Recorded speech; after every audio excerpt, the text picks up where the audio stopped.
Hi friends, అందరికీ మిరియాల చారు తయారీకి కావలసిన పదార్థాలు: వెల్లుల్లిపాయలు, ఎండుమిరపకాయలు, జీలకర్ర, మిరియాలు, కరివేపాకు, టమాటా పళ్ళు.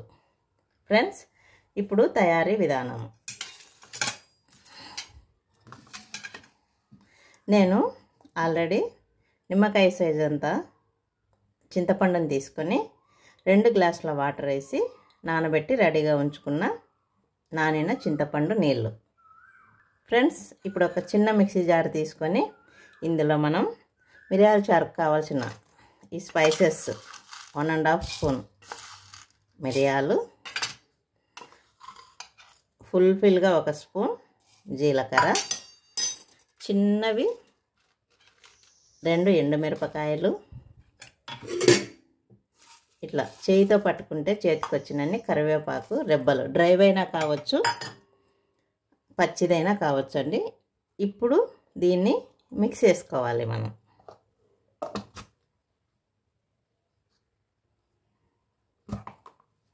బరకగా మిక్సీకి వేసుకున్న ఈ మిక్సర్లో ఒక 10 వెల్లుల్లి రెబ్బలు ఇందులో వేసుకొని ఇంకొకసారి ఒక గర్రు మిక్సీ వేసుకోవాలి. మిరియాల చారుకు కావలసిన ఈ పౌడర్, మిరియాలు, జీలకర్ర, ఈ పౌడర్ మొత్తం మిక్చర్ తయారైపోయిందండి. దీన్ని పక్కన ఉంచుకుందాము ఇలా క్యాప్ పెట్టుకొని. ఇప్పుడు చింతపండు నానబెట్టి రెడీగా ఉంచుకున్నాం కదా, ఈ చింతపండుని ఇలా చేయితోని క్రష్ చేస్తూ నారలు, చింతపండు యొక్క ఇలాంటి తొక్కలు వస్తే తీసి పడేయండి. తొక్కలు పడేశాక ఒక టమాటా పండు తీసుకొని శుభ్రంగా కడిగి రెడీగా ఉంచుకున్నాను కదండి. ఇలా ఈ చారులోనే ఇలా స్మాష్ అయ్యేటట్టు, అంటే మనకు తెలుస్తుంది ఇది చారుకు. ఈ టమాటా పండును పిసికేటప్పుడు మనకు స్మాష్ అయిపోయింది, చారులో కలుస్తుంది అని ఇలాగా స్మాష్ చేసేయాలి. ఇప్పుడే కొద్దిగా సాల్ట్ సరిపోయినంత అండి. నేను రాళ్ళుప్పు తీసుకున్నాను. రాళ్ళుప్పు వేసేవాళ్ళు చాలా తక్కువగా వేయండి, ఎందుకంటే సాల్టెడ్గా ఎక్కువ కనపడుతుంది. అందుకోసమని నేను ఇలా చెప్తున్నా. మళ్ళీ ఒకసారి సాల్ట్ వేశాక ఇలా కలపండి. 1/2 టీ స్పూన్ పసుపు, కడిగి రెడీగా ఉంచుకున్న కొత్తిమీర ఇందులో వేసి మళ్ళీ ఒకసారి ఇలా మొత్తం పిసకండి. ఈ వాటర్ను ఇప్పుడే మనకు పులుపు చెక్ చేసుకొని, సాల్ట్ పులుపు కరెక్ట్గా ఉన్నాయా లేదా అని చెక్ చేసుకొని మరికొద్దిగా వాటర్ యాడ్ చేయొచ్చు. ఇది కొద్దిగా పుల్లగానే ఉందండి. నేను ఇంకా ఒక 1 గ్లాస్ వాటర్ యాడ్ చేస్తాను. ఫ్రెండ్స్, మీ ఇంట్లో పులుపు తినే వాళ్ళు ఉంటే కొద్దిగా పుల్లగానే చేసుకోండి, చాలా బాగుంటుంది. నేను పులుపు చాలా తక్కువ తీసుకుంటా కాబట్టి ఇలా 1 గ్లాస్ వాటర్ యాడ్ చేశాను. ఇప్పుడు ఇది మాకు సరిపోతుంది, చాలా బాగుంది.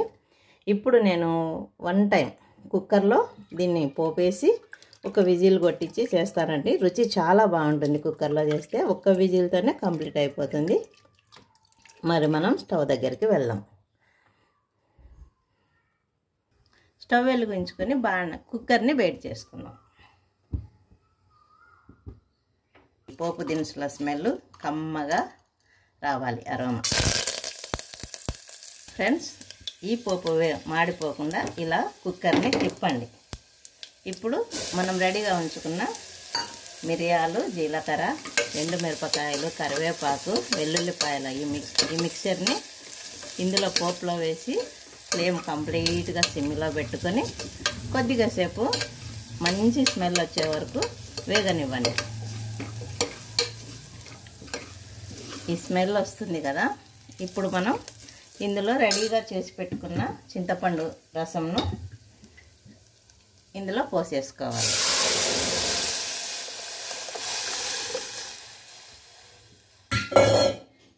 ఒకసారి కలే తిప్పుకొని మూత పెట్టుకొని ఒక విజిల్ వచ్చే వరకు కొట్టిద్దాం.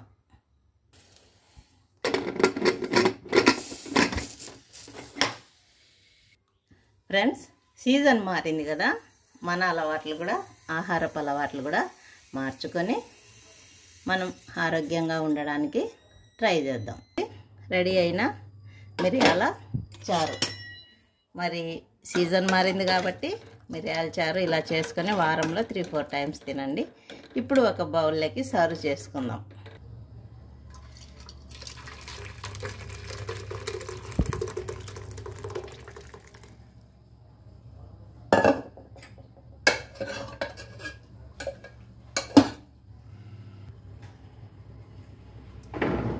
తయారైన మిరియాల చారు.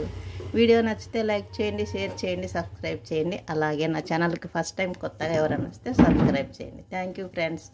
Thank you for watching.